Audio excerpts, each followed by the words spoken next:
نستعين على أمور الدنيا والدين والصلاة والسلام على أشرف الأنبياء والمرسلين وعلى آله وصحبه أجمعين. أشهد أن لا إله إلا الله، أشهد أن محمدا عبده ورسوله الذي لا نبي بعد، أما بعد. Baik, sebelum kita masuk ke pertemuan kedua, Ana akan sedikit mengulangi sebentar ya, sekitar 10 menit, 5 sampai 10 menit terkait ayat waris ya. Silahkan Ummahat siapkan ayat warisnya. Muhadharah pertama Ana akan coba review sedikit ya. Baik. Qala Allah Ta'ala fil Qur'anil Karim, a'udzu billahi minasyaitonir rajim. Baik, afwan. Baik, yusikumullahu fi auladikum. Maksud dari aulad di sini ya, seluruh keturunan mayit, kemudian cucu sampai bawah dari jalur laki-laki ya. Seluruh keturunan dari jalur laki-laki. Kemudian lidzakari mithlu hadzil unthayain. Itu yang kedua. Bagi laki-laki itu seperti bagian dua anak perempuan. Jadi dalam kasus ini ketika ada anak laki-laki, ada ibnun, kemudian ada bintun. Si mayat hanya meninggalkan anak laki-laki dan anak perempuan. Maka anak laki-laki mendapat 2 bagian, sedangkan anak perempuan mendapatkan 1 bagian. Kita bisa jadikan ini 3 orang perempuan. Ini 1, ini 2 orang. Seperti itu. Kemudian, bagaimana kalau si mayit hanya meninggalkan bintun? Oh, kalau hanya meninggalkan bintun, dia mendapatkan setengah. Bagaimana kalau meninggalkan ibnun saja? Berarti seluruh harta. Kenapa? Karena kalaulah ibnun anak laki-laki 2 kali lipat dibanding anak perempuan, di mana anak perempuan itu mendapatkan setengah, berarti kalau ibnun sendiri mendapatkan seluruh harta. Fa'in kunna nisa'an. Jadi ini lagi membahas keturunan dulu ya. Fa'in kunna nisa'an fawqa thnataini. Dan jika anak-anak perempuan itu ya, sebetulnya anak perempuan dan akhwat nanti kita bahas. Nisa'an fawqa thnataini, di atas 2. Maksudnya di sini lebih dari 1 ya. Dari 2 sampai ke atas. Tadi kan kalau seorang anak perempuan. Bagaimana kalau anak perempuannya 2 orang? 2 bintun. Atau 3 atau 4 atau 5 dan seterusnya. Pokoknya lebih dari 1. Maka mendapatkan katanya 2/3. Seperti itu. Falahunna thulutha ma tarok, mendapatkan 2/3. Wa in kanat wahidatan, dan jika anak perempuan itu 1 orang, falahanisfu, maka baginya setengah. Ini dia. Jadi kalau kita gambarkan bintun, kemungkinannya dia bisa mendapatkan setengah, 2/3, dan bagian yang lidzakari mithlu hadzil unthayain itu kita simpulkan dalam bab asobah disebutnya ya. Ain.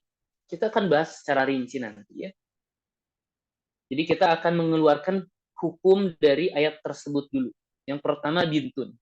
Mendapatkan setengah ketika munfarid, 2/3 lebih dari 2, jam'un.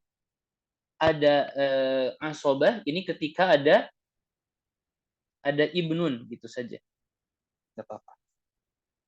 Kemudian selanjutnya, wali abawaihi. Nah, sekarang kita akan membahas hukum kedua orang tua. Dan bagi kedua orang tua, likulli wahidin minhuma as-sudus, bagi setiap satu dari keduanya 1/6. Mimma taraka, dari apa-apa yang dia tinggalkan, dari mayit ya, anaknya. In kana lahu walad, jika bagi mayit itu memiliki walad, keturunan. Jadi ab mendapatkan 1/6 ketika ada keturunan.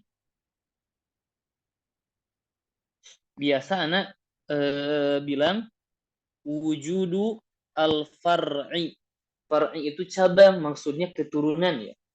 Baik laki-laki atau perempuan.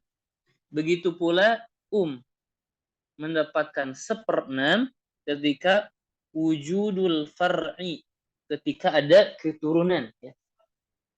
Fa illam yakul lahu walad, dan jika mayit itu tidak memiliki keturunan, wa warithahu, dan mewarisi abawahu, kedua orang tuanya. Jadi kedua orang tuanya mewarisi nih ya, dan anak tersebut tidak memiliki keturunan.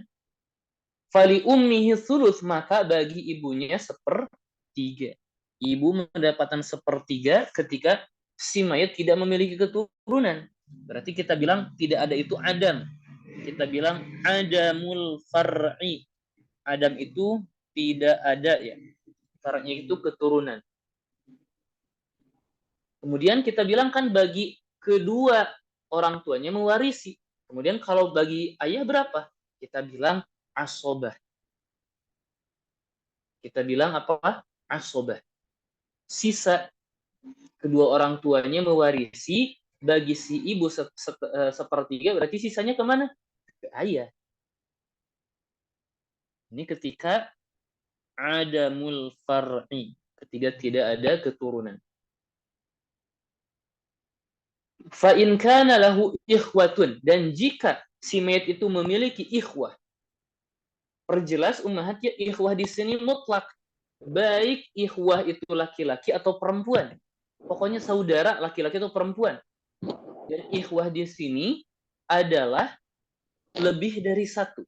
Jadi kasih tanda ikhwah di situ, baik laki-laki atau perempuan, kemudian lebih dari 2. Afan, lebih dari 1. Fali ummihi sudus, maka bagi ibunya 1/6. Oh, dia itu mendapatkan 1/6 selain ketika tidak ada far'i, afan, selain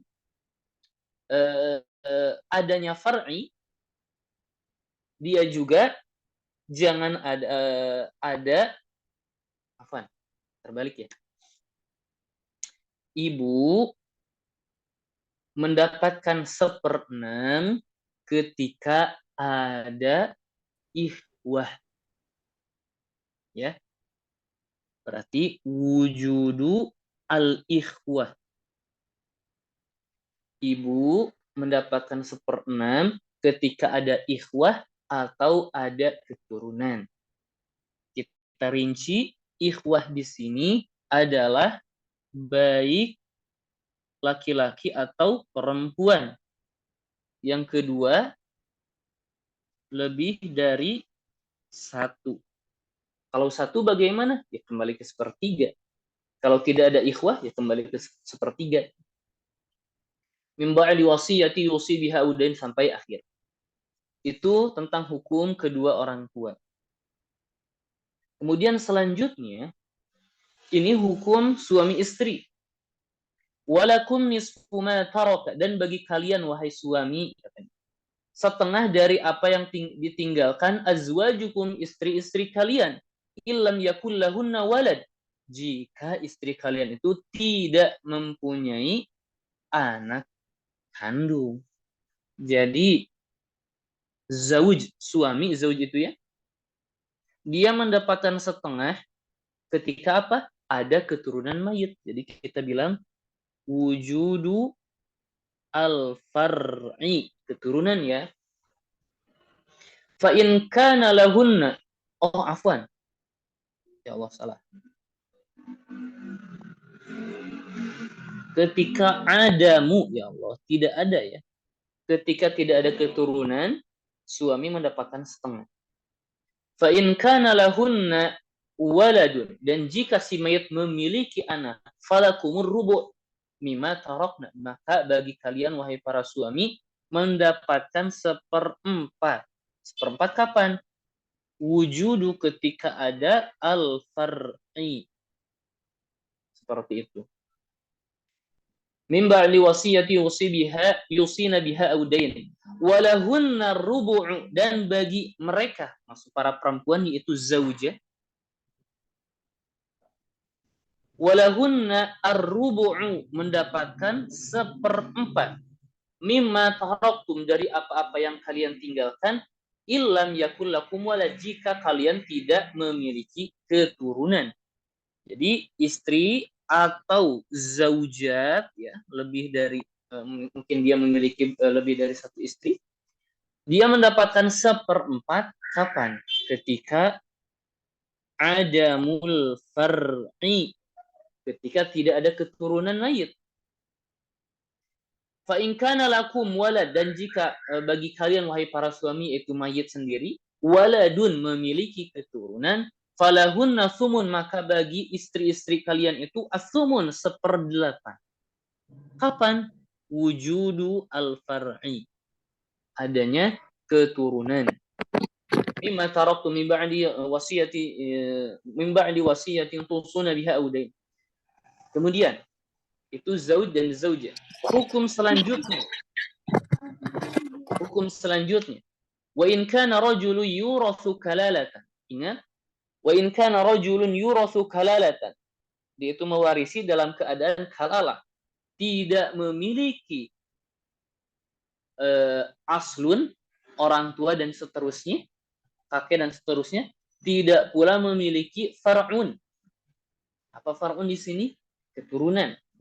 Berarti hanya memiliki saudara. Hanya memiliki saudara. Awi mro'atun, atau seorang perempuan yang dia itu tidak memiliki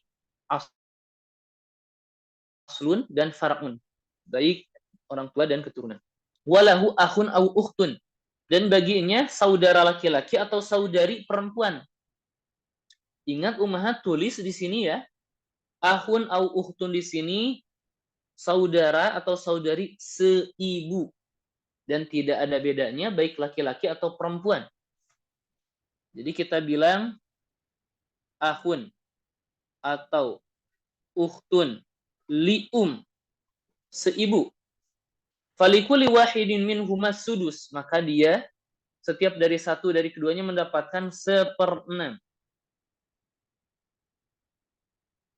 Fa in kanu aktsar min dzalik, jika mereka lebih dari itu, berarti lebih dari satu orang, fahum syuraka'u fi thuluts, maka mereka mendapatkan 1/3 ketika jam'un, kalau sendiri munfarid mendapatkan 1/6.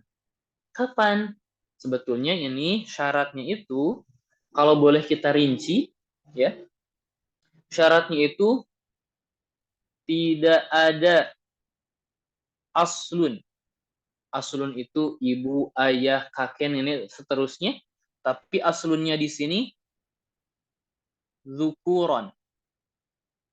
Ketika tidak ada aslun yang di atas, tetapi yang laki-laki saja, bagaimana kalau ibu? Tidak mengapa. Tidak menghalangi ibu itu. Yang dimaksud aslun di sini adalah zukur. Yang kedua, tidak ada far'un, tidak ada keturunan. Kalau keturunan mutlak, baik laki-laki atau perempuan. Seperti itu. Kemudian yang terakhir, ayat terakhir, yastaftunaka qulillahu yuftikum fil kalalah ini imru'un halaka laisa lahu waladun walahu ukhtun. Nah, ini sama tentang kalalah, tidak memiliki aslun dan far'un, tetapi di sini walahu ukhtun, dan dia memiliki ukhtun. Ukhtun di sini saudari perempuan. Ingat, saudari perempuan yang dimaksud di sini adalah saudari perempuan sekandung dan sebapa. Jadi kita tulis ukhtun syaqiqah. Syaqiqah itu apa? Sekandung. Dan ada pula ukhtun li'ab, saudari seayah. Sama ya. Adapun ukhtun li'ab, dia mendapatkan harta warisan ketika tidak ada ukhtun syaqiqah gitu saja. Tapi nanti ada rinciannya lagi. Kita serap saja dulu ya. Kita lihat dulu ayat. Walahu ukhtun, dan dia memiliki saudari perempuan. Falaha nisfu, maka baginya setengah. falaha nisfu ma taraka wa huwa yarithuha, dan dia mewarisinya. Maksudnya siapa dia di sini? Dia di sini adalah akhun syaqiqun, saudara, kalau itu saudari, sekarang saudara sekandung, dan akhun li'ab,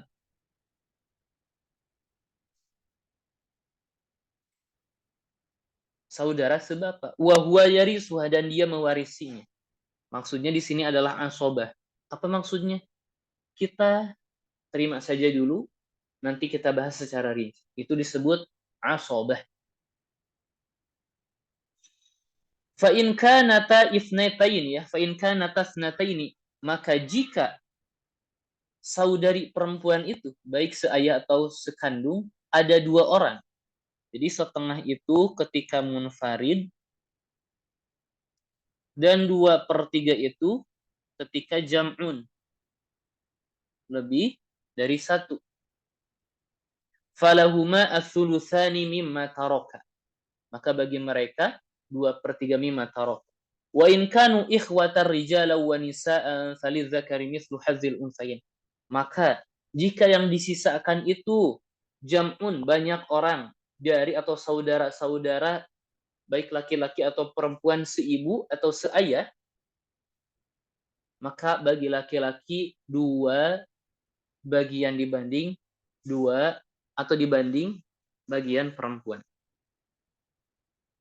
Ala kulli hal ummahat, dari sini tuliskan saja dulu ya inti-intinya, siapa saja yang disebutkan dalam ayat waris ini, kemudian bagian-bagian sederhananya, setengah, 2/3, 1/6, 1/3, itu sangat membantu ketika kita akan membahas hitung-hitungan waris. Baik, kurang lebih seperti itu. Kita akan lanjut ke muhadharah ats-tsani, pertemuan kedua.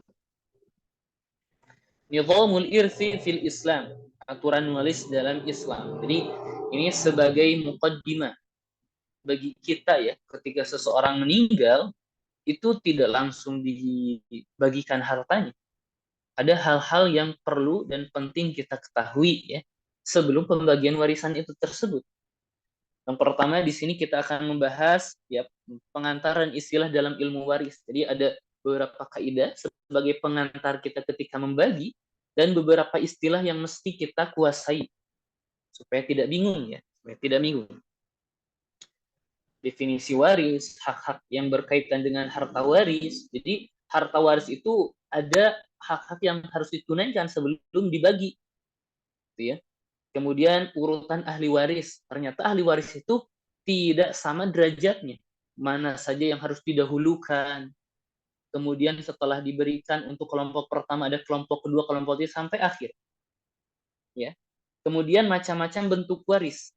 Macam-macam bentuk waris itu seperti ashabul fard, mendapatkan bagian pasti seperti yang disebutkan dalam Al-Quran, atau bita'asib, ya, dia itu mendapat nasabah sisa, dan seterusnya.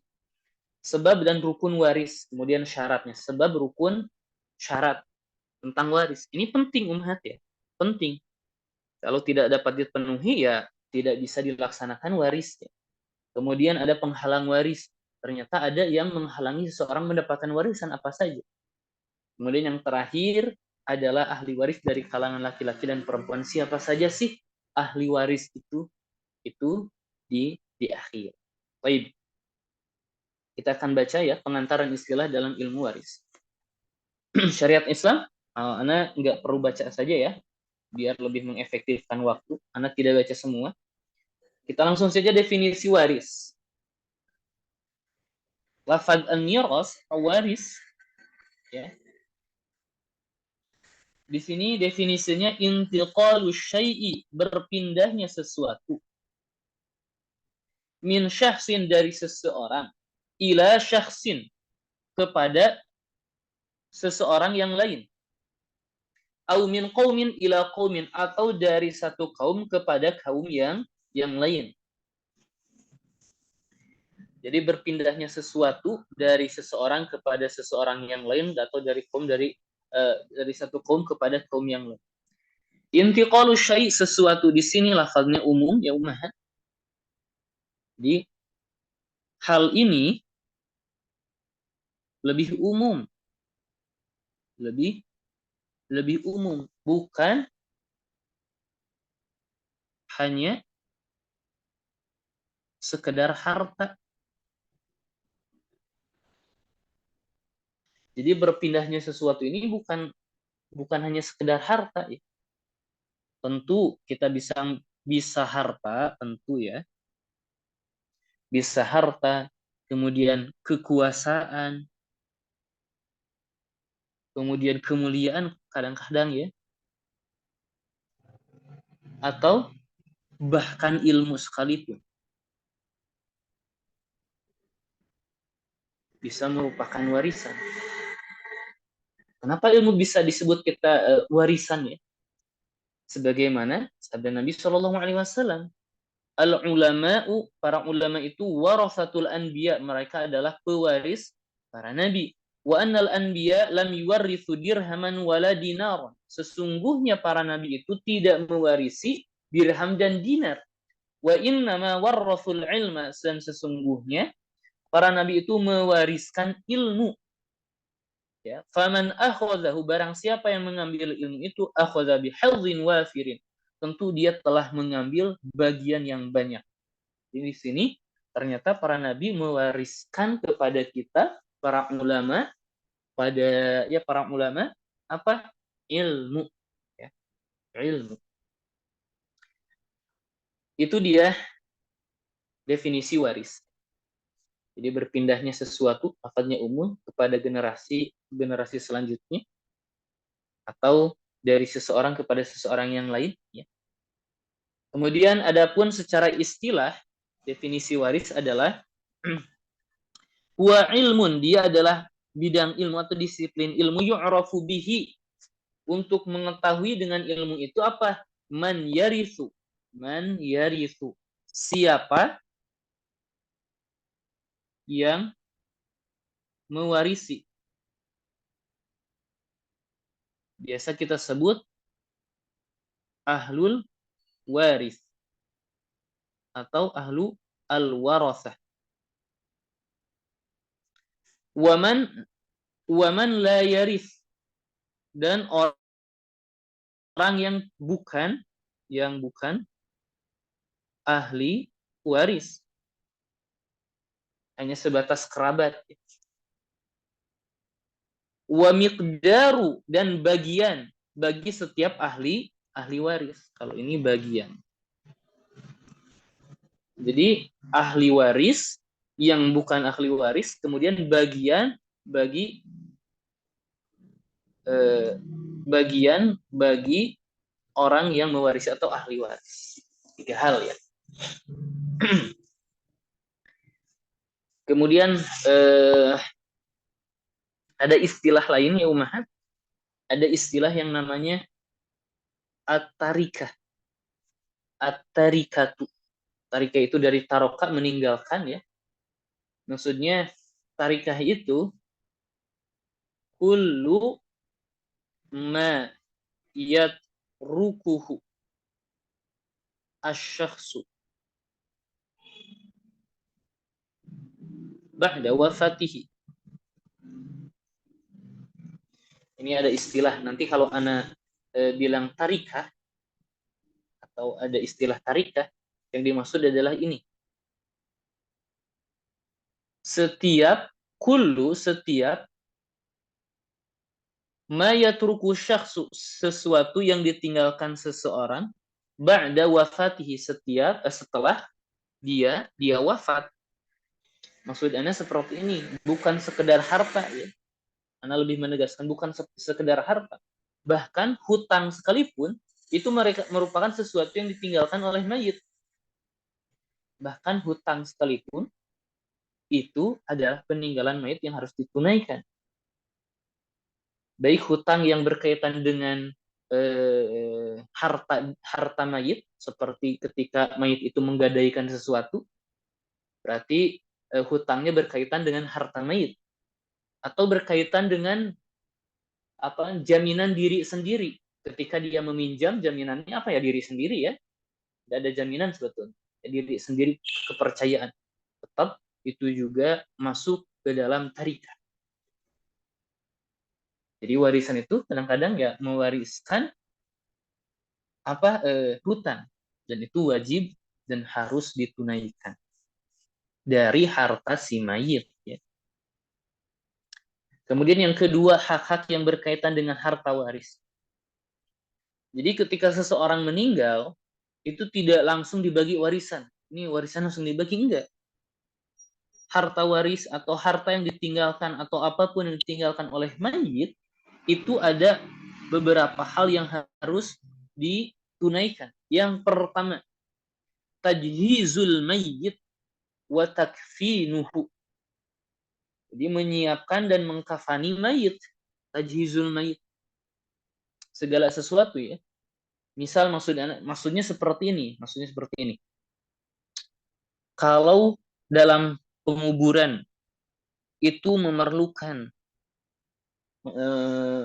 mandi jenazah, jenazahnya harus dimandikan, dan misal harus menyewa ABC dan seterusnya, atau segala sesuatu yang dibutuhkan mayit, nah itu diambil dari harta mayit. Ya, dari harta mayit. Bukan boleh, maksudnya harus hukum asalnya dia itu dari harta mayit. Bagaimana kalau ada yang sanak saudara atau kerabatnya yang berinfak, udah dari saya aja, ya nggak apa-apa, silahkan saja. Tapi kalau tidak ada, diambil dari mana? Dari harta mayit. Jadi tajhizul mayit wa takfinuhu bisa kita bilang apa ya? Kullu ma yahtaju, segala sesuatu yang dibutuhkan ilaihi al-mayyit. Mayyit. Segala sesuatu yang dibutuhkan mayit min waktu, dari waktu wafatihi, dari waktu dia wafat, ila hini, sampai waktu dafnihi, sampai waktu dia dikuburkan. Jadi prosesi pemakaman dari dia meninggal wafat sampai dia mau dikuburkan atau sampai dia dikuburkan, segala sesuatu yang dibutuhkan mayit untuk dikuburkan, maka itu termasuk dari tajhizul mayit yang diambil dari harta mayit. Sekali lagi, bagaimana kalau ada sanak saudara kerabat yang bilang, udah dari saya saja, ya silahkan saja. Tapi kalaupun tidak ada, diambil dari harta mayit. Seperti itu. Yang kedua, tuqdo duyunuhu, ditunaikan hutang-hutang mayit. Ya. Kalau kita lihat di bawahnya tentang wasiat, jadi yang ditunaikan sebelum wasiat itu apa? Dain dulu, hutang dulu. Jadi sebelum dibagikan, setelah dikuburkan gitu ya, misal, kemudian ditanya apakah si mayit ini mempunyai hutang yang harus ditunaikan. Ya. Yang kedua itu membayar atau menunaikan hutang. Baik hutang mayit itu ya, hutang mayit itu hutang kepada sesama muslim, bukan muslim saja ya, sesama hamba atau sesama manusia, atau hutang kepada Allah Ta'ala. Kalau hutang kepada sesama manusia, ya ma'ruf ya, tahu ya, meminjam uang, meminjam apa gitu ya, yang belum dikembalikan. Adapun hutang kepada Allah, contohnya bagaimana? Ini ada hutang kepada Allah, bagaimana contohnya? Seperti apa? Zakat, hutang zakat, dia belum berzakat, atau kifarat, ya, atau nazar, nazar gitu ya, yang belum ditunaikan oleh si mayit gitu ya.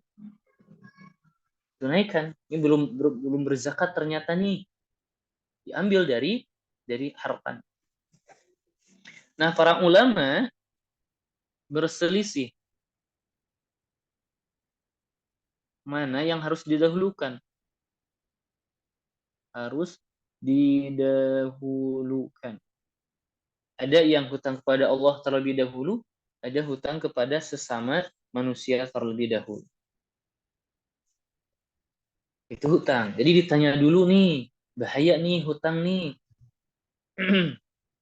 Harus ditunaikan terlebih dahulu dari harta si mayit. Kalau kita lihat nomor 3 ya, nomor 3, tanfidhu wasaya, menunaikan wasiat al-mayit, mayit fi hududi thuluth, dalam batasan sepertiga. Sebelum kita rinci ya, di dalam ayat Al-Qur'an, min ba'di wasiyati min ba'di wasiyati yusi biha audain. Setelah ditunaikan wasiat yang diwasiatkan atau hutang. Jadi dalam ayat Al-Qur'an wasiat terlebih dahulu yang disebutkan. Harus kita ketahui ya, yang namanya ad-dain atau hutang, ya hutang, para ulama menjelaskan yutola bihi, dimintai ya, diminta dikembalikan, atau orang-orang itu berharap untuk dikembalikan. Kemudian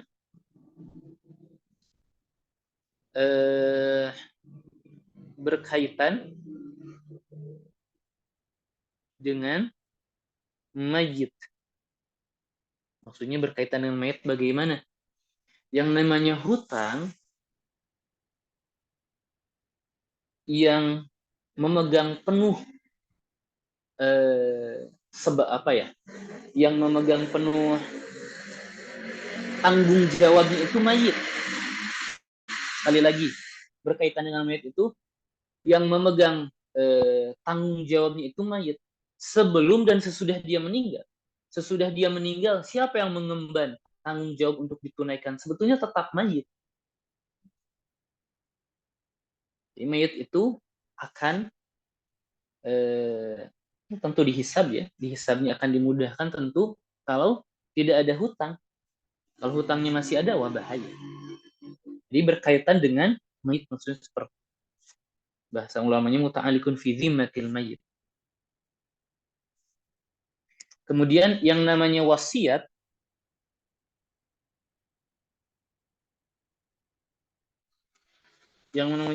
itu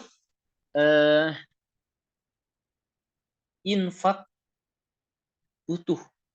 Maksud infak utuh itu apa? Dia itu ya hanya sebatas berinfak, memberi saja.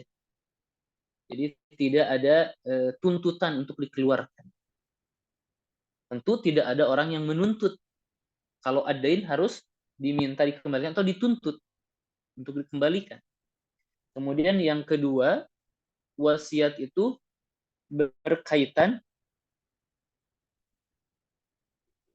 dengan ahli waris.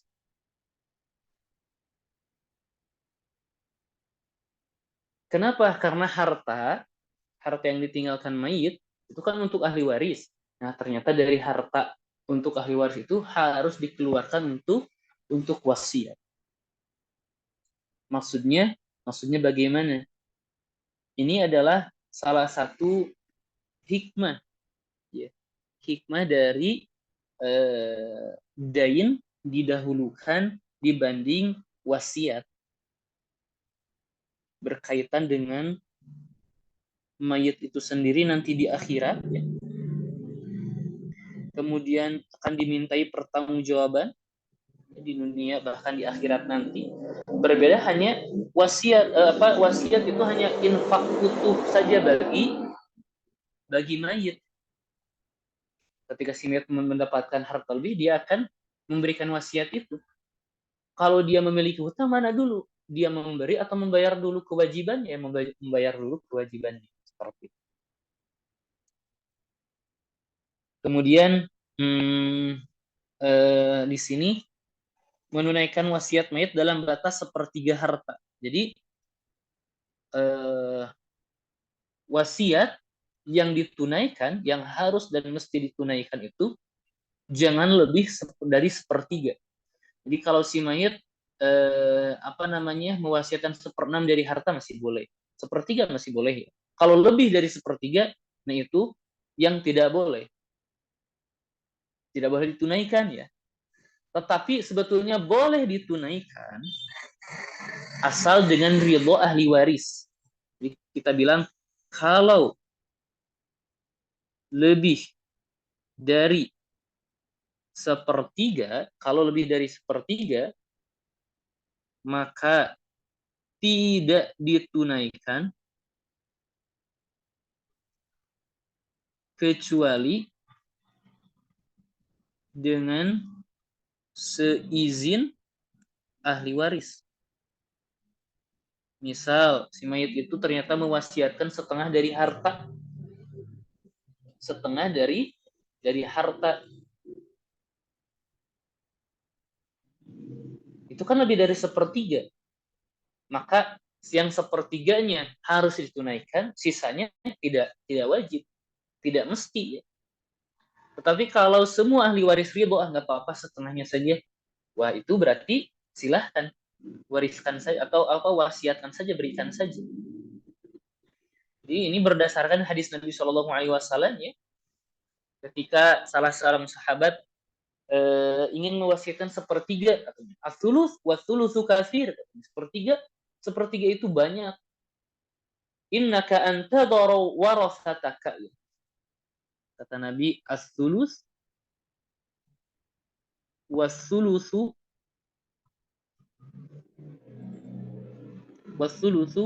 kasir, dan sepertiga itu banyak.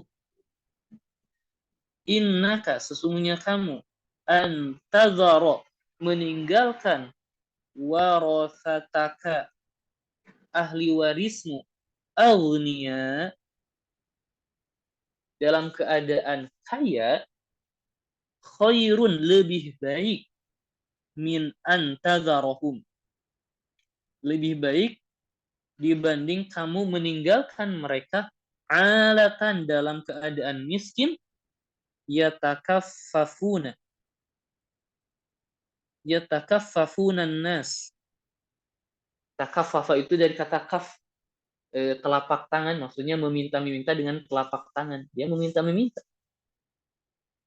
Jadi meninggalkan ahli waris dalam keadaan kaya itu lebih baik dibanding kamu meninggalkan mereka dalam keadaan miskin sehingga mereka minta seperti itu. Itu dia tanfidhu wasaya al-mayit, menunaikan wasiat mayit. Kemudian di sini harus diperhatikan ya ummahat, bukan kepada ahli waris. Ditunaikan wasiat itu bukan kepada ahli waris. Tidak boleh. Tidak boleh wasiat ditujukan kepada ahli waris. Enggak, mereka sudah ada punya bagiannya. Jadi yang pertama, tajhizul mayit, segala sesuatu yang dibutuhkan mayit sampai dia dikuburkan. Yang kedua, ditunaikan hutangnya. Yang ketiga, ditunaikan wasiatnya. Yang terakhir baru yuksamu ma baqiya minat tarikah, atau dibagi apa yang tersisa dari harta atau dari tarikah. Jadi dibagi, yang tersisa maka dibagi dengan hukum waris yang sudah ada. Kemudian di sini Ana ingin sedikit para ulama ya berbicara atau menjelaskan hikmah kenapa dayin ditunaikan terlebih dahulu dibanding wasiat, sedangkan wasiat itu disebutkan terlebih dahulu dalam ayat. Jadi disebutkan lebih dulu tentang wasiat itu menunjukkan al-inayah wal ihtimam. Jadi sesuatu yang disebutkan lebih dahulu itu supaya kita lebih fokus dan lebih mementingkan hal tersebut dan mendorong ahli waris untuk menunaikan wasiat. Kita sudah tahu hutang itu harus ditunaikan. Tapi nih wasiat jangan dilupakan. Maka dikedepankan nih wasiat, kalian jangan sampai lupa. Kalian jangan sampai menganggap remeh. Jadi wasiat didahulukan dibanding dain dalam segi penyebutan agar orang-orang itu mementingkan, melirik betul-betul harus ditunaikan tuh wasiat itu ya. Seperti itu. Baru setelah wasiat ditunaikan, baru kita bagikan harta warisnya. Kemudian urutan ahli waris. Para ahli waris tidak dalam satu kedudukan yang sama, adapun urutannya sebagai berikut. Yang Ustaz, pertama, bertanya dulu Ustaz. Boleh silakan. Iya, terkait dengan hal-hal yang harus ditunaikan dari harta waris. Misalkan ada orang tua meninggal, kemudian kan ini dalam menyiapkan pemakaman si mayit itu kan butuh biaya yang tidak sedikit gitu ya untuk sekarang ini. Kemudian ditambah lagi mungkin butuh waktu untuk mengumpulkan seberapa besar sih harta yang ditinggalkan oleh si mayit gitu. Betul. Misalkan saja seperti yang terjadi mungkin ketika orang tua itu pegawai negeri atau punya simpanan uang di bank, ini kan butuh waktu yang agak lama untuk proses pencairannya gitu Ustaz ya. Nah, ketika berkaitan dengan hal-hal yang harus ditunaikan ini, apakah boleh bagi anak atau salah satu anak dari si mayit tersebut memberi talangan gitu, menalangi biaya pemakaman si mayit atau penyelenggaraan jenazahnya, kemudian mungkin membayar hutangnya si mayit terlebih dahulu, dan jika nanti di waktu yang akan datang sudah diketahui harta si mayit yang bisa dibagi, kemudian baru talangan ini diberikan kepada anak tersebut gitu. Nanti sisanya baru dihitung sebagai harta waris. Ini apakah ini bisa seperti itu, Ustaz? Ataukah ada kekhawatiran jika ini berupa dana talangan akan berpengaruh kepada mayit di dalam kubur karena sifatnya kalau talangan itu kan menjadi hutang ya, Ustaz ya? Seperti itu, Ustaz. Nah, jadi ummahat nih nggak mungkin nih tajhizul mayit dulu. Maksudnya dalam kondisi hakikatnya yang ada gitu ya. Nggak mungkin nih kita cari-cari dulu uang si mayit kumpulan kemudian dikuburkan. Mana yang lebih cepat? Ya, kita memakai dana talang terlebih dulu atau siapapun itu ya. Pertama, terkait uang yang dipakai untuk tajhizul mayit yang dari bukan harta mayit, betul kadang-kadang ada dua yang anak temukan di lapangan. Yang pertama memang dana talang, yang kedua memang diberikan saja. Ini nggak apa-apa nih uangnya dari saya, silahkan pakai untuk mayit. Nah, sebetulnya kalau jadi hutang, kalaupun jadi hutang tetap harus duyunu dulu. Jangan langsung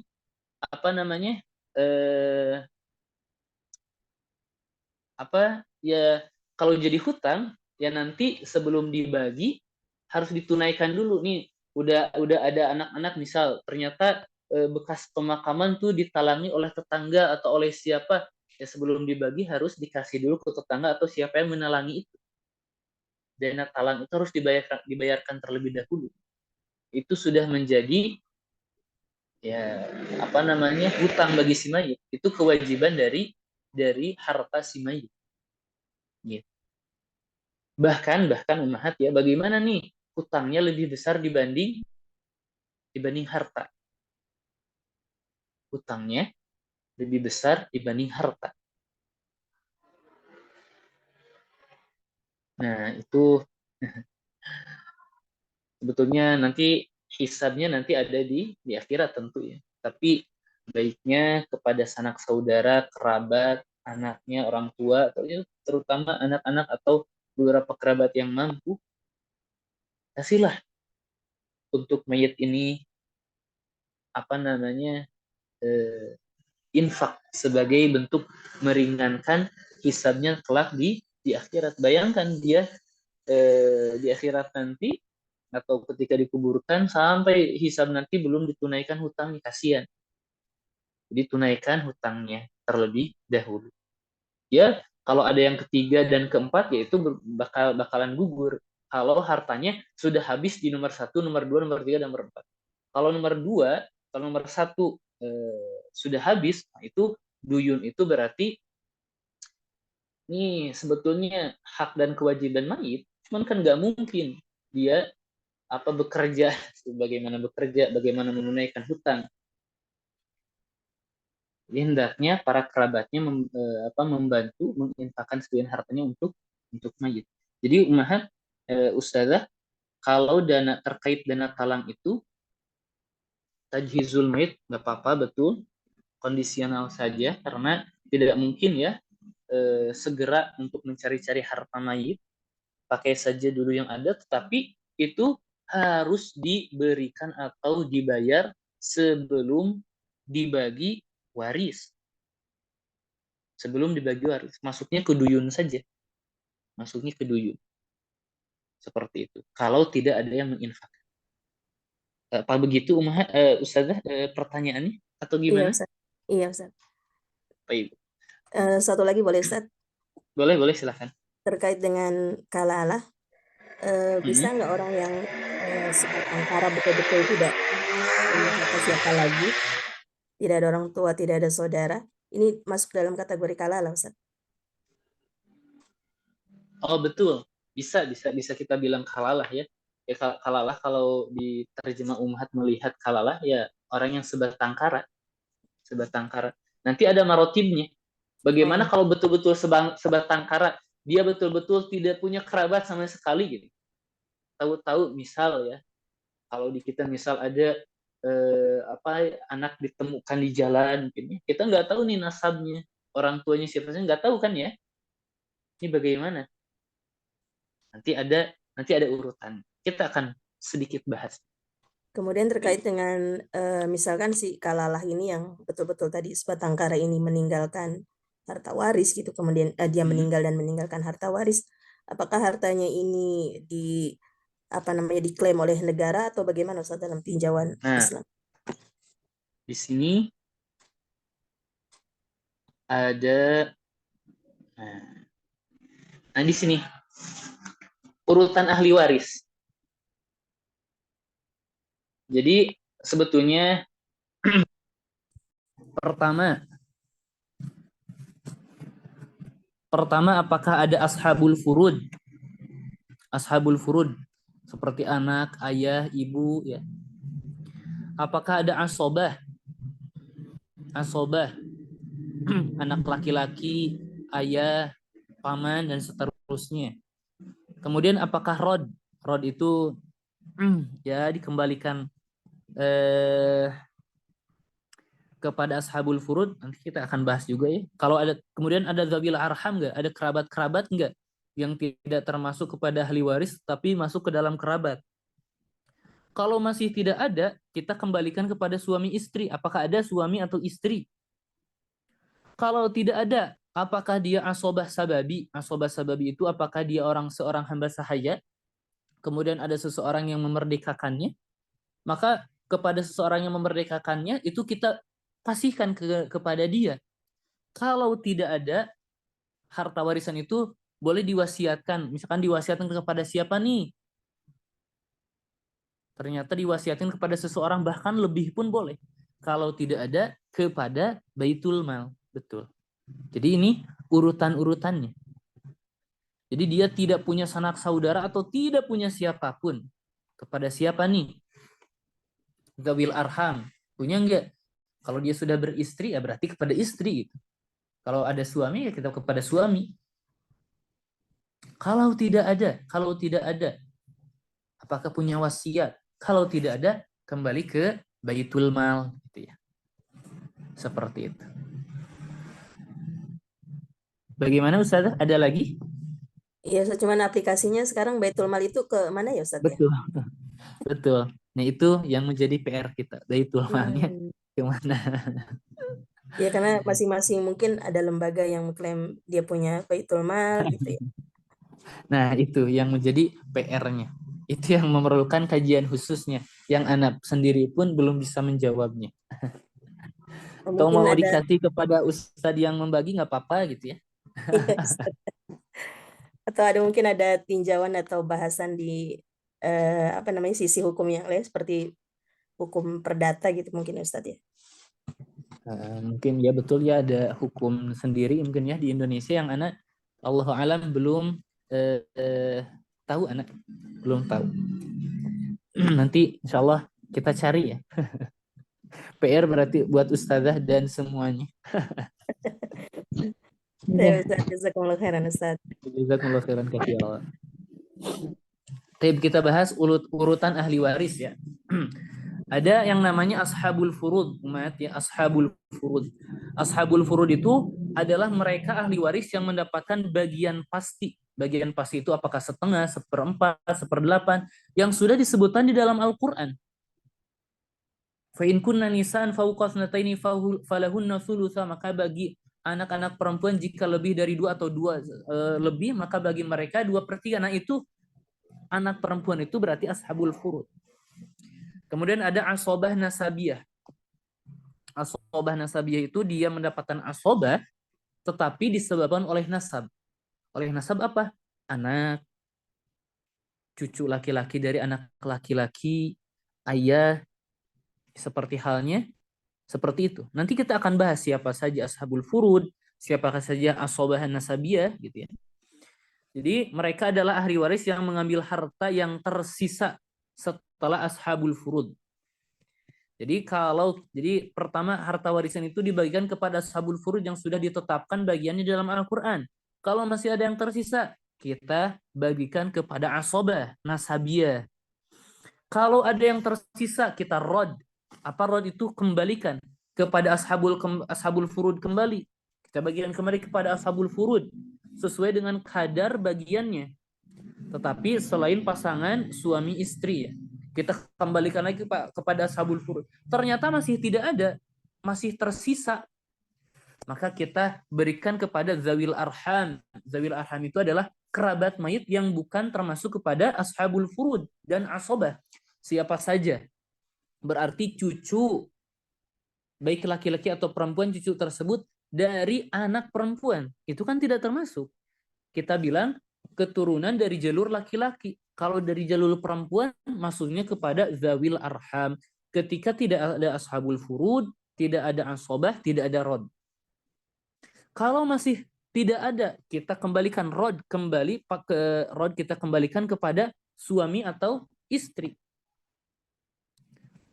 Kalau tidak ada, masih tersisa, kita bilang kepada asobah sababi. Asobah sababi itu asobah dia mendapatkan sisa disebabkan oleh dia memerdekakan mayit. Dahulu dia memerdekakan harta, dahulu dia memerdekakan mayit ya, itu ya. Yang sekarang menjadi mayit seseorang, dia memerdekakan seseorang, kemudian dia tijaroh dan menjadi kaya, kemudian meninggal sebatang kara, tidak ada siapapun ya. Seperti ustazah yang tadi bilang, tidak ada ayah dan ibu dan seterusnya, tidak ada anak seterusnya, bahkan tidak ada saudara sama sekali, tidak ada sama sekali, dia hanya sebatang kara, betul-betul sebatang kara, maka diberikan seluruhnya kepada orang yang pernah memerdekakan hamba sahayanya itu dahulu. Kalau tidak ada, kita lihat apakah ada wasiat yang lebih dari sepertiga. Kalau wasiatnya misalkan seluruhnya diwasiatkan kepada seseorang, ya kasih kepada seseorang tersebut. Kalau tidak ada ke baitul mal. Tetapi ini menjadi PR. Ada rinciannya mungkin ya di negara kita, wallahu a'lam bishawab. Baik. Kita lanjutkan sebab syarat rukun dan penghalang waris. Nah, ini penting nih ummahat ya. Jadi sebab di seseorang mendapatkan waris, yang pertama al-qarabah, kekerabatan. Jadi kekerabatan kita bisa bilang al-walidani, kedua orang tua, wal aulad, dan keturunan, wa manin tasaba ilayhim, dan siapa saja yang bernasab kepada mereka. Maksudnya kalau ayah dan ibu berarti siapa yang bernasab kepada mereka, kepada mayit siapa? Berarti kakek, nenek gitu ya. Kalau aulad, keturunan, siapa yang bernasab kepada mayit melalui keturunan, siapa? Cucu, cicit ya. Bahkan yang bernasab kepada mayit melewati ayah, orang tua, siapa? Ya saudara ya. Seluruh kekerabatan. Jadi ada kekuatan kekerabatan, dan itu yang didahulukan. Yang kedua, sebabnya itu karena nikah.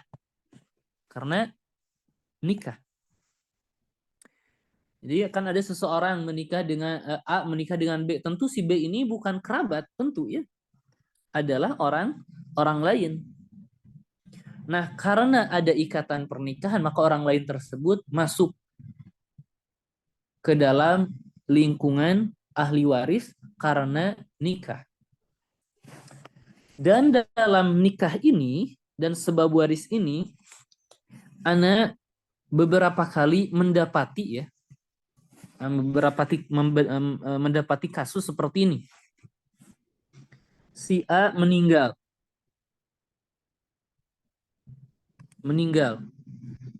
Misal tahun 2000.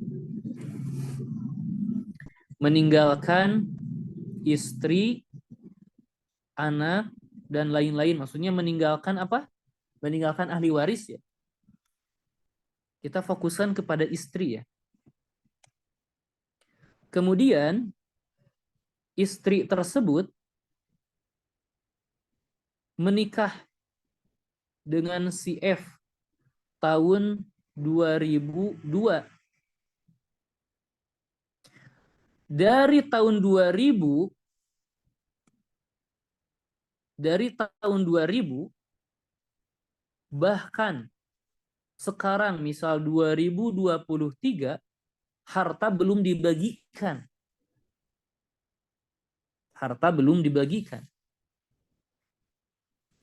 Yang terjadi di masyarakat, harta si A yang meninggal tadi dibagikan itu kepada anak-anak, dan lain-lain selain istri. Dan ini yang salah. Kita harus ingat, istri ini pada saat si A meninggal masih menjadi istri sah. Sebetulnya harta itu harus dibagikan ya setelah si A meninggal. Harusnya di sini. Tetapi ini ditakhir sampai tahun 2023, si istrinya pula sudah mendapati suami baru. Sebetulnya si istri itu mendapatkan bagian waris ya. Mendapat bagian waris. Meskipun sekarang sudah bukan menjadi atau sudah menjadi istri orang lain. Sebetulnya haknya itu dulu untuk dibagikan. Terlepas dari dia menikah atau tidak. Kalau dia sudah menikah, sebetulnya sebelum dia menikah kembali, istri tersebut harus sudah dibagikan. Ini yang terjadi di masyarakat. Karena sudah menikah lagi, maka nggak dikasih. Enggak ya, harusnya dikasih. Itu nikah. Kemudian yang terakhir al-wala. Al-wala itu membebaskan hamba sahaya, yang seperti tadi Anda jelaskan ya. Seseorang membebaskan hamba sahaya, kemudian hamba sahaya itu berdagang, bekerja, mempunyai harta yang banyak, kemudian tidak mempunyai siapapun, maka dikasih kepada orang yang pernah memerdekakannya. Kemudian ada syarat waris. Yang pertama wafatul muwarris. Wafatnya muwarris itu yang mewariskan. Jadi sebelum dibagikan nih, ternyata yang akan mewariskan itu masih hidup. Itu bukan warisan. Itu hibah, pemberian saja. Misal ketika seseorang orang tua kepada anak-anaknya, bukan bahasa Sunda ya. Wahai anak-anakku gitu ya. Saya sudah tua, saya khawatirkan ketika saya tinggalkan kalian harta, kalian akan menjadi bermusuhan dan sebagainya. Saya akan membagikan harta saya ketika saya masih hidup, biar lebih kelihatan gitu ya. Jangan sampai ada pertumpahan darah misal. Itu bukan warisan. Itu pemberian orang tua kepada anak saja. Kenapa? Karena syarat waris itu, yang akan mewariskan itu harus wafat terlebih dahulu. Jadi begitu pula ketika seseorang itu mempunyai seorang orang tua dalam keadaan koma misal, belum wafat, kemudian dibagikan, enggak bisa. Harus betul-betul wafat. Baik wafatnya itu hakikatan, mayitnya ada, kelihatan, dilihat oleh kita memang betul-betul meninggal, atau hukman, secara hukum dihukumi dia itu telah wafat. Contoh, sebuah keluarga tinggal di pesisiran pantai. Qadarullah ada bencana tsunami. Ternyata yang ditemukan hanya anak dan istri. Dari bencana tsunami itu kan Dari bencana tsunami itu kan kita tidak tahu jasad ayah atau jasadnya itu nggak ada, kita nggak menemukan. Ini bagaimana nih? Kita nggak tahu apakah mungkin dia selamat di pesisiran pantai mana atau di tempat mana. Wallahu a'lam. Tapi yang akan menghukum ini adalah qadhi, ya betul.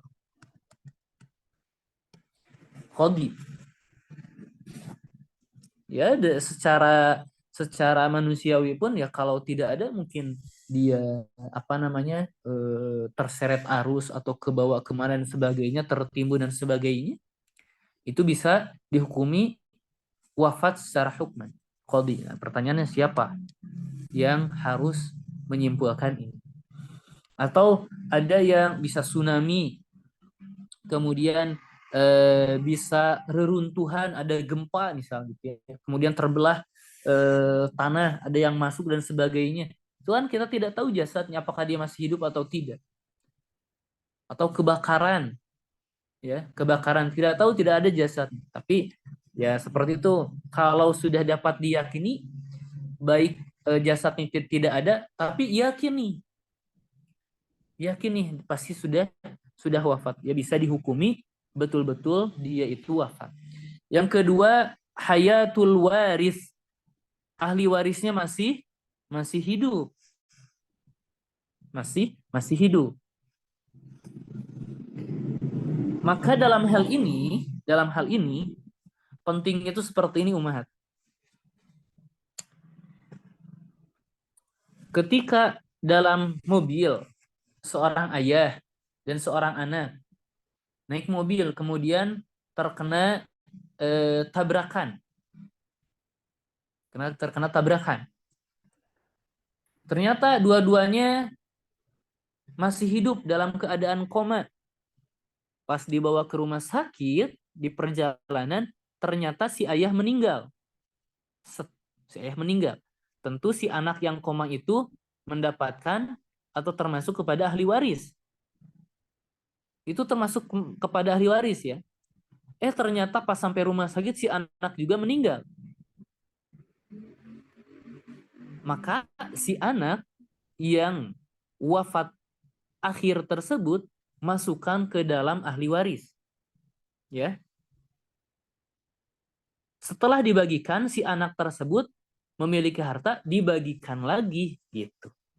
Semoga ummahat dapat mencernanya ya. Seperti itu. Berbeda halnya seperti hal ini.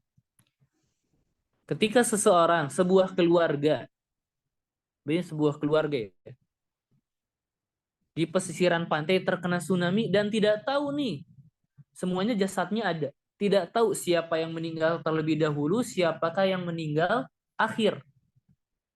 Maka satu keluarga itu tidak bisa mewarisi satu sama lain. Meskipun meninggal si ayah atau si anak. Siapa yang pertama nggak tahu. Kalau nggak tahu ya si anak dan ayah ini nggak bisa saling mewarisi satu sama lain. Enggak. Kemudian hartanya dikasih ke siapa dong? Ya kepada ahli waris yang masih hidup. Seperti itu. Satu keluarga tabrakan. Ternyata si anaknya meninggal akhir dibanding si ayah dalam kurun waktu 1 menit. Si anak tetap masuk ke dalam bagian ahli waris. Meskipun harta si anak itu yang meninggal akhir tadi dibagikan kembali. Yang C, al-ilmu bijihatil irth. Jadi kita harus mengetahui hukum dia mendapatkan waris. Pertama, ketika dia merupakan seorang ahli waris, dia itu harus tahu dia itu siapanya mayit. Apakah dia orang tua, apakah dia adik, apakah dia istri, apakah dia suami. Dan tidak sebatas dia mengetahui kedudukan dia dari mayit. Dia juga harus mengetahui bagiannya berapa. Ya, dalam hukum ahli waris tersebut. Misal, dia saudara itu banyak. Sekandung, seayah, seibu, harus tahu. Maka dia setelah itu dia akan tahu bagiannya berapa. Dia mendapatkan bagian sekian karena kedudukan nasabnya kepada si mayit sebagai misal sebagai saudara sekandung, saudara sebapa dan seterusnya. Kemudian ada rukun waris. Ada yang mewarisi, ada ahli waris, ada sesuatu yang diwariskan. Kemudian penghalang waris arriku hamba sahaya. Maksudnya apa? Maksudnya ketika si A memiliki anak ini meninggal, berarti si A ini merupakan ahli waris ya, karena sebagai orang tua. Tetapi si A ini tidak mungkin atau tidak bisa mendapat harta waris ketika si A ini merupakan hamba sahaya. Kenapa? Karena hamba sahaya itu adalah harta yang dimiliki oleh tuannya. Ketika hamba sahaya ini memiliki harta, maka hartanya itu untuk si tuannya itu sendiri. Di mana si tuan A ini bukan kerabat si anak, maka jauh harta si anak yang harusnya kepada kepada sanak saudara ini malah kepada sayyid atau tuan hamba sahaya ayahnya. Maka nggak boleh, intinya nggak boleh. Kalau seseorang itu kedudukannya hamba sahaya, maka dia tidak mungkin mendapatkan harta waris. Kemudian pembunuhan. Maksudnya bagaimana nih pembunuhan? Misal si A adalah ahli waris, di mana ayahnya yaitu B meninggalkan anak.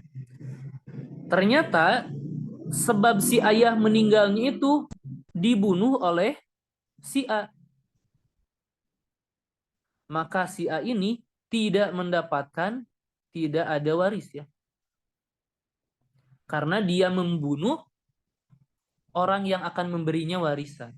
Dia mempercepat supaya dia mendapatkan warisan.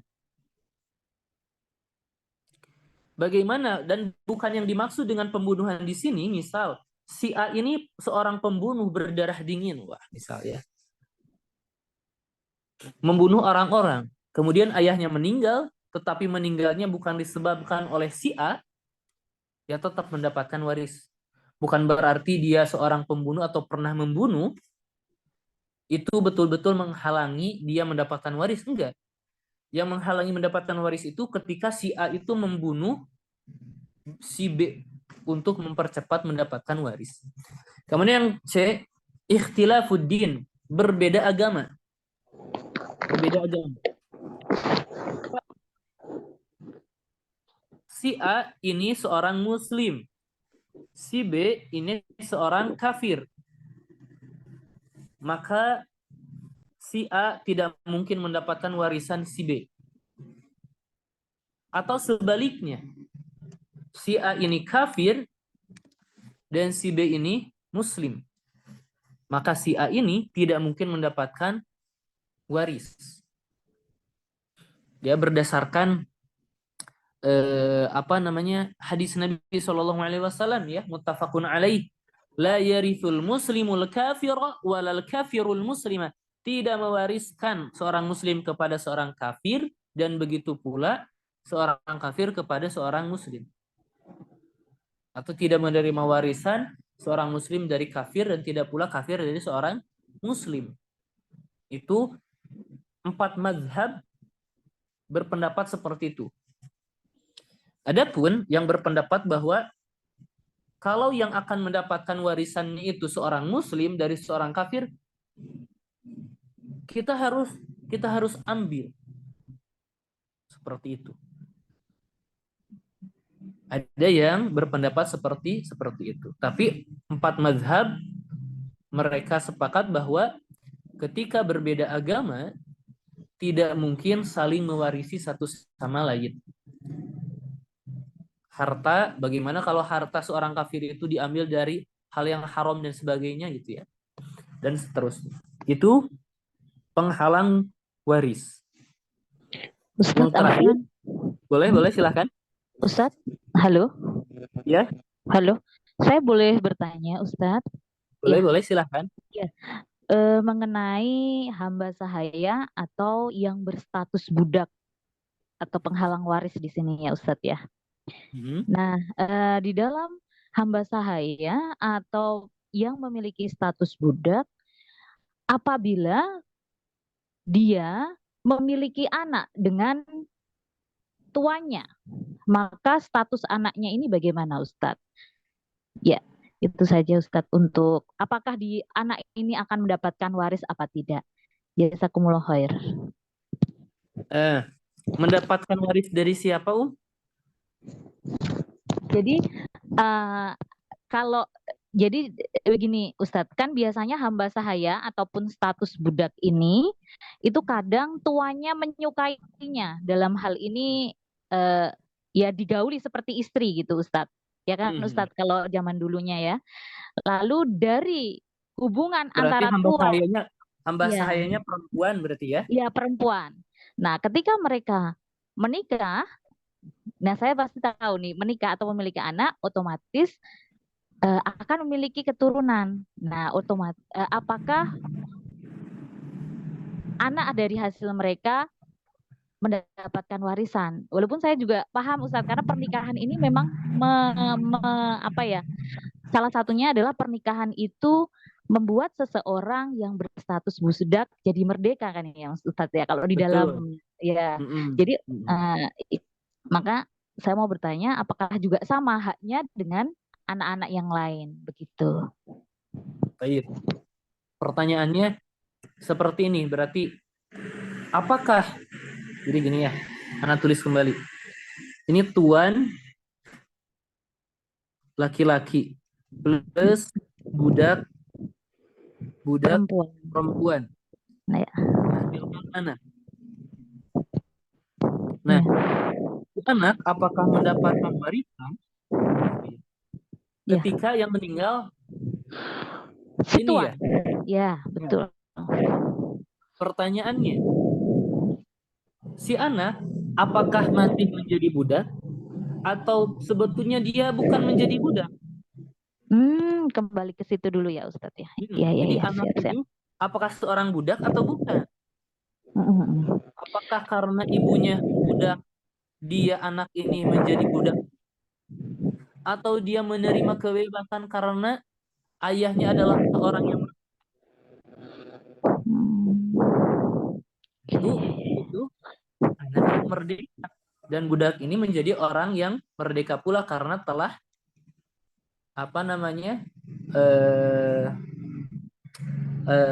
melahirkan seorang anak hasil dari tuannya.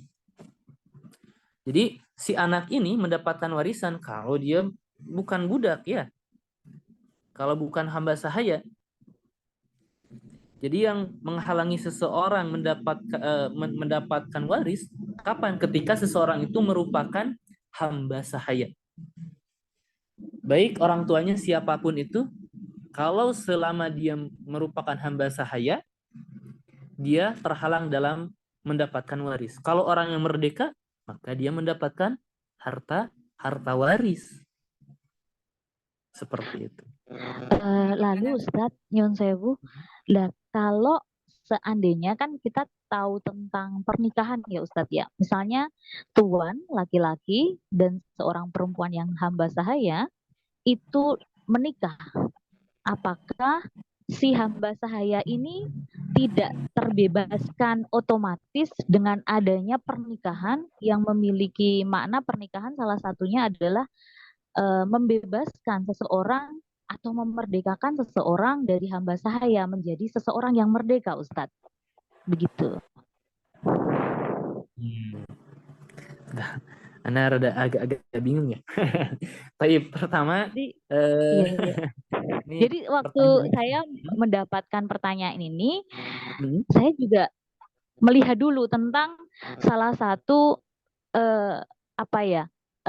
kebaikan dari sebuah pernikahan gitu. Jadi saya terpaksa membuka lagi, ini mengenai budak ini ya, budak dan tuan gitu. Nah, saya berpikirnya bahwa apakah seseorang yang memiliki status budak ketika menikah dengan tuan, apakah dia terangkat derajatnya menjadi orang yang merdeka atau tidak? Ataukah dia tetap hamba sahaya saja dan seluruh anak dan keturunannya akan tetap hamba sahaya? Jadi saya sedikit, ini yang benar yang mana ya? Lalu fungsi pernikahannya, salah satu fungsi pernikahan kan itu juga ya Ustadz ya, membebaskan diri dari perbudakan juga. Jadi saya, aduh apa ini gitu, gitu aja Ustadz.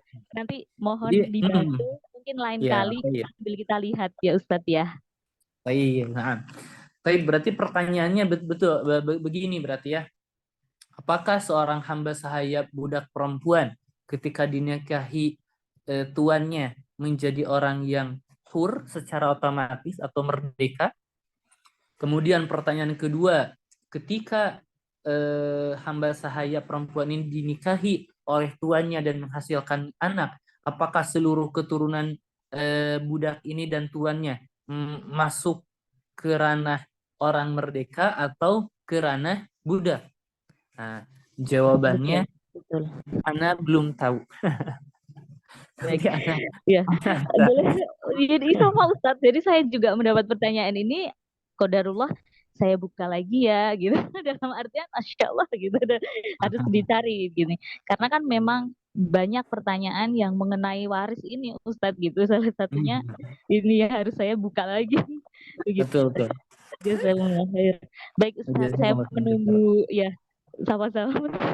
Nanti Ana insya Allah coba cari. Ana sebetulnya agak ragu menjawabnya, jadi mending Ana cari dulu sampai Ana betul-betul yakin. Siap Ustaz. Izin bertanya Ustaz. Boleh silahkan. Tadi di antara syarat mendapatkan penghalang waris itu syarat yang itu wafat, orang yang mewariskan sudah wafat, kemudian ahli warisnya sudah masih hidup. Nah, kemudian kalau misalnya begini Ustaz, ada satu kasus seorang ayah tidak mempunyai istri, istrinya sudah meninggal, kemudian ada anak-anaknya, kemudian beliau bukan berwasiat ya, tetapi nanti punya sekian harta itu buat ini sekian, memang secara hukum warisan itu sesuai, tetapi dibagikan pada saat beliau masih hidup, yaitu untuk menghindari konflik dan memang bisa dimanfaatkannya setelah beliau meninggal. Apakah seperti itu tetap disebut warisan ya Ustaz? Apakah boleh? Jazakumullah khairan. Baik, Ana coba ulangi, takut salah memahami pertanyaan ya. Pertama, ada seorang ayah memiliki keturunan.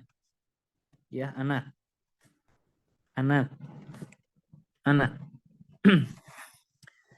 Kemudian hartanya tersebut dibagikan kepada anak ini ketika si ayah masih hidup, begitu ya?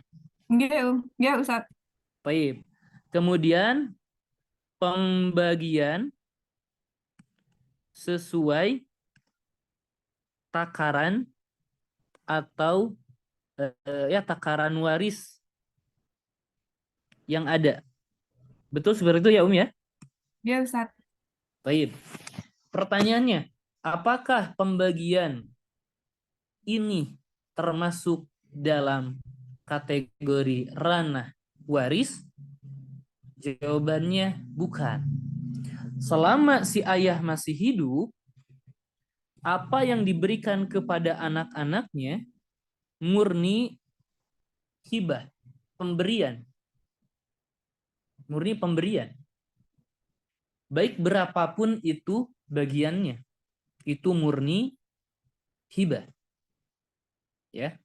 Itu bukan waris yang disebutkan dalam Al-Qur'an. Itu murni hibah. Karena salah satu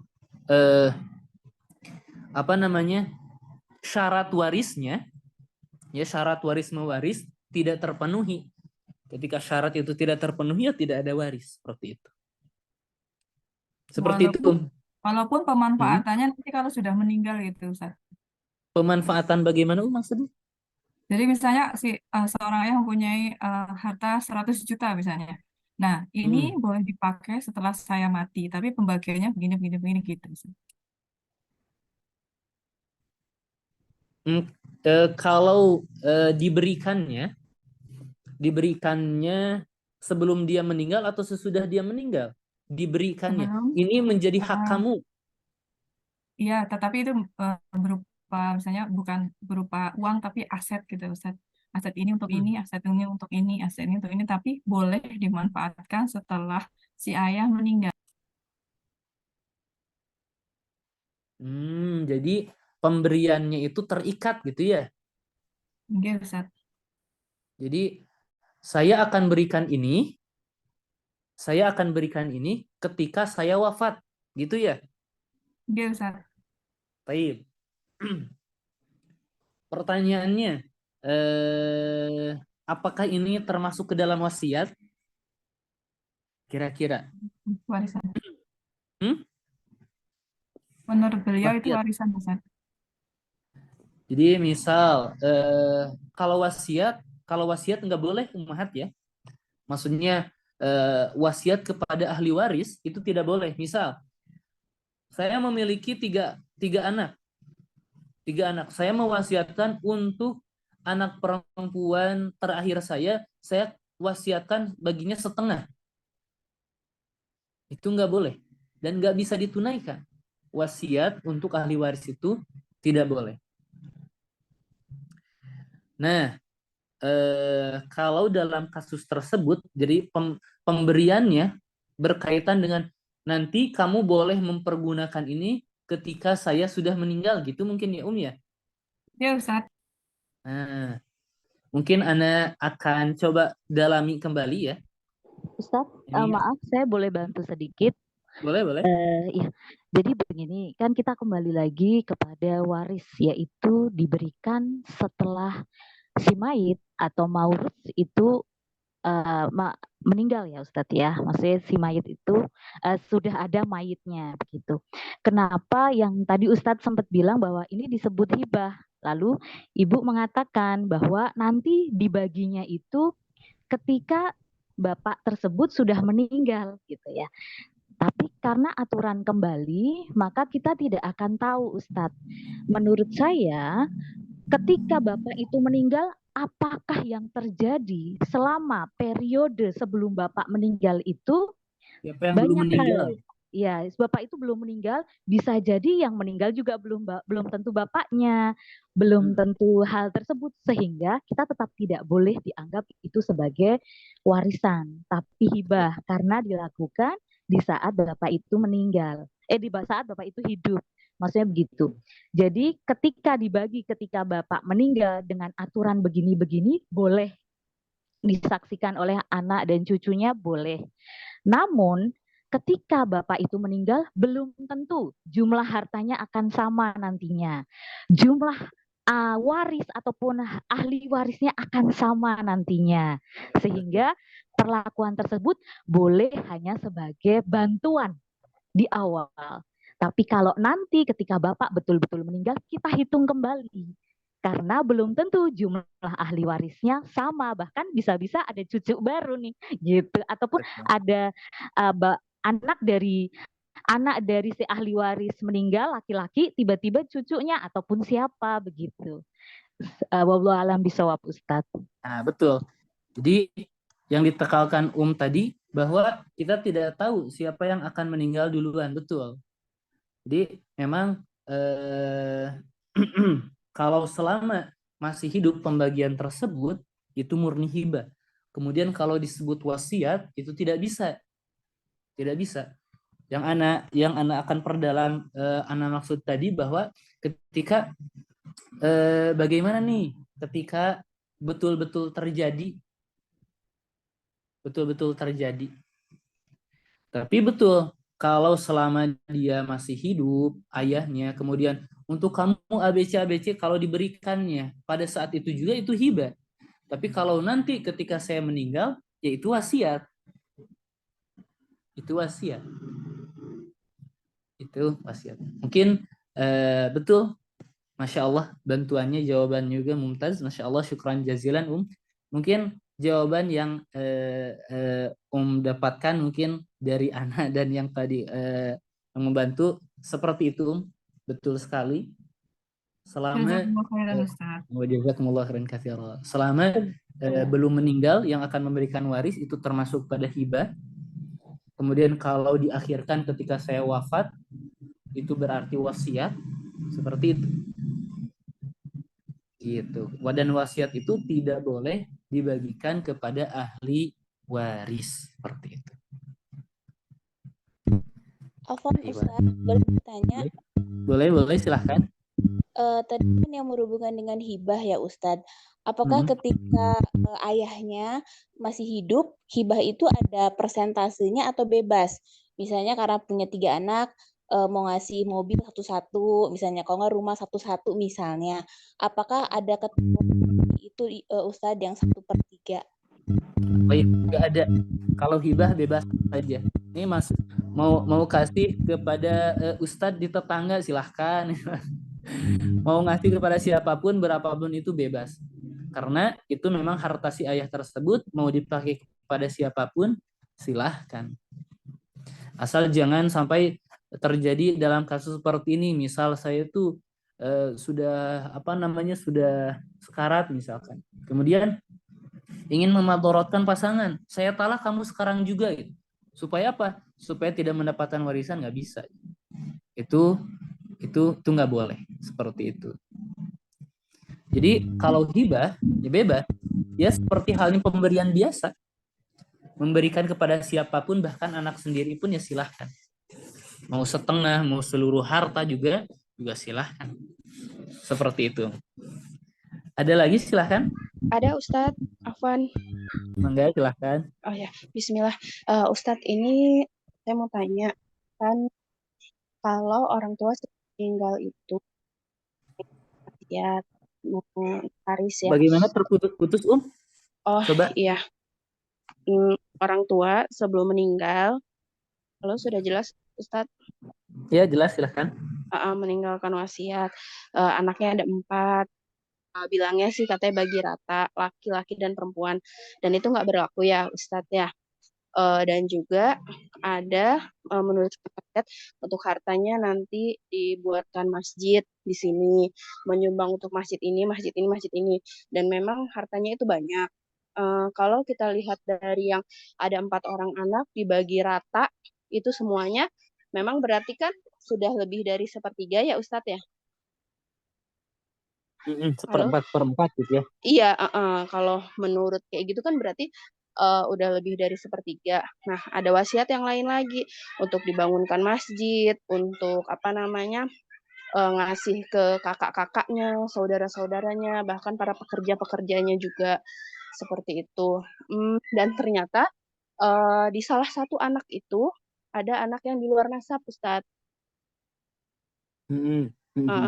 Apakah wasiat itu maksudnya apakah kita tetap menjalankan wasiat tapi dengan catatan setiap ada harta, misalkan ada tanah aset yang terjual gitu, kita sisihkan sepertiganya, lalu sepertiga itu dibagi untuk anak yang di luar nasab itu.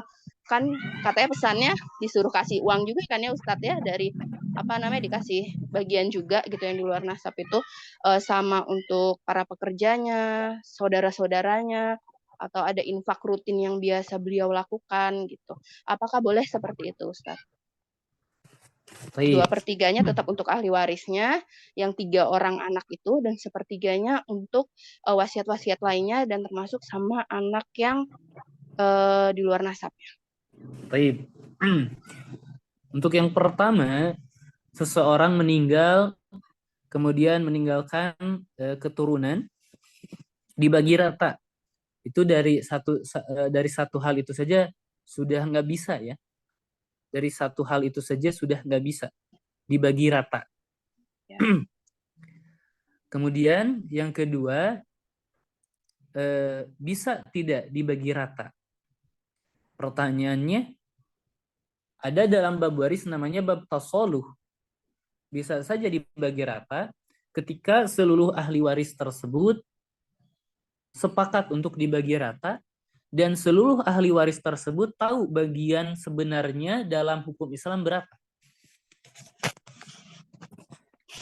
Jadi sepakat dan ridho semuanya ya. Itu seperti halnya memberi satu sama lain saja. Ketika dia mendapatkan uang, anak akan memberikan sisanya kepada siapa supaya bagi rata. Silahkan ya. Ketika seluruh ahli waris itu sepakat. Kalau tidak sepakat, salah satunya berarti tidak boleh. Tidak boleh ya. Kemudian terkait wasiat. Apapun wasiatnya, berapapun wasiatnya, lihat wasiatnya lebih dari sepertiga enggak. Kalau kurang dari sepertiga sampai ke bawah, berarti tunaikan dulu wasiatnya. Baru dibagi. Kalau sepertiga atau wasiatnya itu lebih dari sepertiga, maka yang wajib ditunaikan sepertiga dari harta saja. Ya. Bagaimana sisanya? Sisanya tidak wajib ditunaikan. Yang lebih dari sepertiga itu ya. Kemudian bagaimana ternyata si ahli waris, oh nggak apa-apa, yang sisa atau lebih dari sepertiga itu bagikan saja. Ya silahkan bagikan, karena sudah dengan kesepakatan ahli waris. Jadi apapun itu wasiatnya, ya kepada siapapun itu wasiatnya, selama wasiat itu tidak lebih dari sepertiga dan bukan kepada ahli waris, boleh-boleh saja dan harus ditunaikan. Mungkin yang Ana serap dari pertanyaannya seperti itu. Barakallahu fi.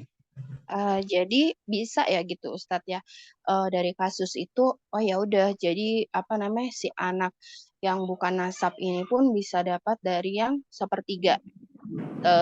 Sepertiga itu dikeluarkan dulu, dia mendapat bagian dari situ. Betul. Itu termasuk berarti kepada wasiat kan ya? Dia mewasiatkan atau mayit itu mewasiatkan seperti itu, boleh. Boleh. Iya, Bahkan karena anak ini kan harus dapat bagian katanya gitu tuh ya Ustadz ya. Betul. Sama ada apa namanya, wasiat-wasiatnya yang lain. Dan soal pengaturan wasiat Ustadz, apakah memang harus anak laki-laki gitu yang memegang dan mengaturnya? Kalau rinciannya Ana belum tahu sampai ke lapangan ya, apakah harus ada di notaris dan sebagainya. Ana itu kurang mengerti. Yang memegang wasiatnya. Maksudnya kalau sesuai syariat itu apakah harus anak laki-laki gitu Ustadz yang mengelola warisnya dan membagikan ke saudara-saudaranya? Apakah harus anak laki-laki? Nah, ini apa? Nah, itu Ana belum tahu ya. Ana belum mendapati bahwa mengkhususkan yang membagi waris itu harus laki-laki atau harus perempuan. Ana kurang tahu dan Ana belum menemukan bahwa yang membagikan waris itu harus laki-laki. Seperti itu. Ya, jadi apa namanya itu kalau yang Afan ya Ustadz ya, kalau kasus yang tadi berarti tidak ada yang saling menzolimi kan Ustadz gitu, kalau memang misalkan yang ada sepertiga itu dikeluarkan dulu untuk wasiat-wasiatnya dan untuk anak yang non mahram, dan yang 2/3-nya itu memang untuk anak-anak yang non apa namanya yang bukan nasabnya ya, dan yang 2/3 itu memang untuk anak-anak yang nasabnya, dan itu kita sarankan juga dibagi sesuai dengan syariat gitu, yang laki masing-masing 2, yang perempuan 1, seperti itu. Betul, betul. Oh, jadi nggak apa-apa ya itu ya Ustadz, yang 1/3 dikeluarkan dulu. Sesuai dengan urutan yang ini, Jadi tanfidul wasaya, menunaikan wasiat didahulukan daripada dibagikan harta waris kepada ahli waris tersebut. Jadi nomor 3, menunaikan wasiat itu. Tajhizul mayit, ditunaikan hutang, kemudian ditunaikan wasiat. Setelah semuanya beres, baru dibagi. Sesuai, Iya, maksudnya memang anak yang non mahram ini kok dari yang saya cerita ke Ustadz itu berarti kasusnya dia memang ada haknya gitu ya Ustadz ya di situ ya? Ada haknya ketika anak tersebut termasuk ke dalam wasiat. Iya, orang tuanya memang menuliskan wasiat untuk anak saya, katanya di situ ya. Memang untuk anak saya masing-masing mendapatkan bagian yang sama, katanya disebutkan namanya, alamatnya sesuai dengan kartu identitas dan lain-lain semuanya di situ Ustadz. Dan ada saksi-saksinya juga saat menuliskan wasiat. Berarti memang si anak itu ada haknya juga gitu ya Ustadz ya? Betul, ada haknya. Karena termasuk ke dalam wasiat.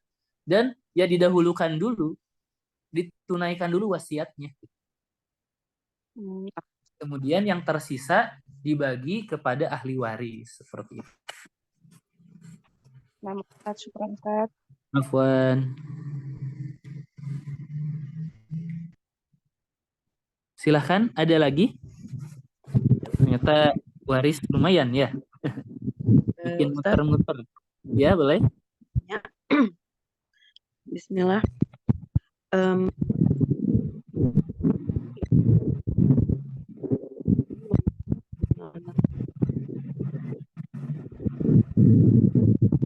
Ibu itu kan memiliki suaranya putus-putus, putus.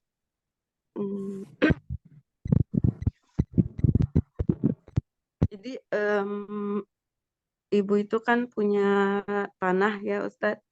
Nah, tanahnya itu dibikin sebagian ada rumah yang bagian terputus-putus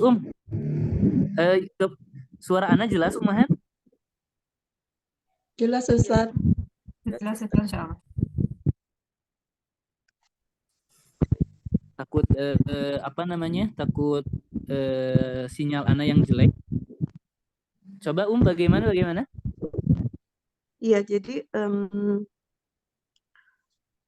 ada ibu yang punya tanah, satu tanah itu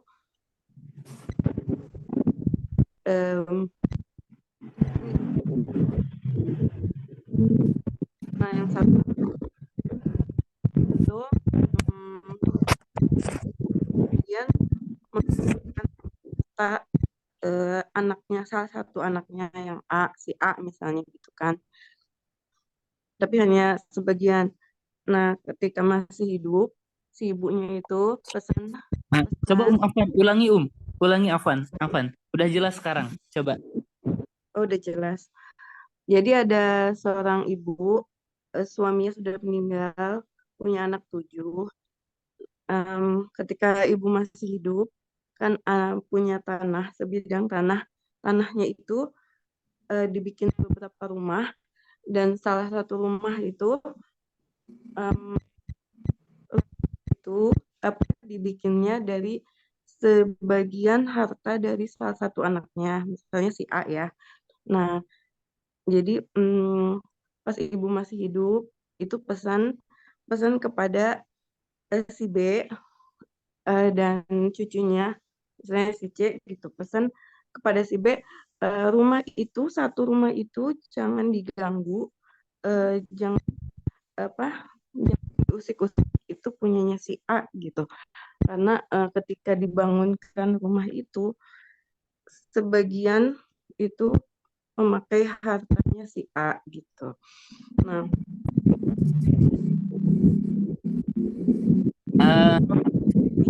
suaranya terputus-putus. Boleh nanti Japri saja bisa nomor ke Ustazah Ummu Fadl ya. Bisa. Suaranya terputus-putus.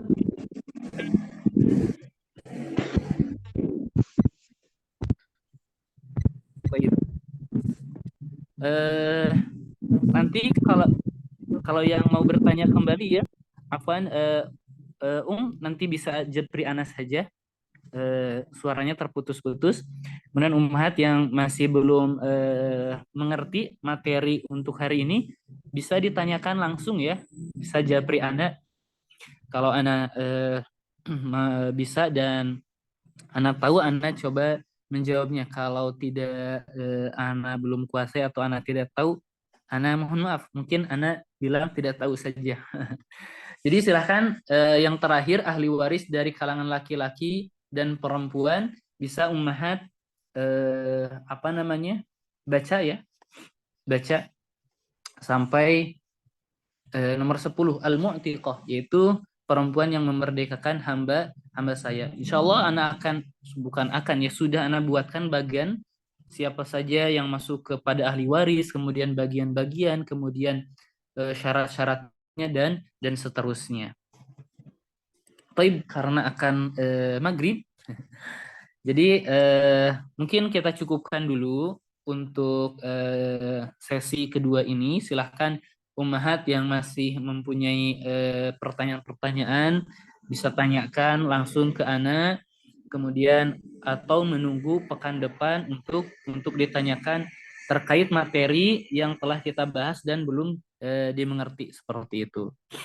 Baik, syukran jazilan Ummahat. Mohon maaf kalau ada kekurangan.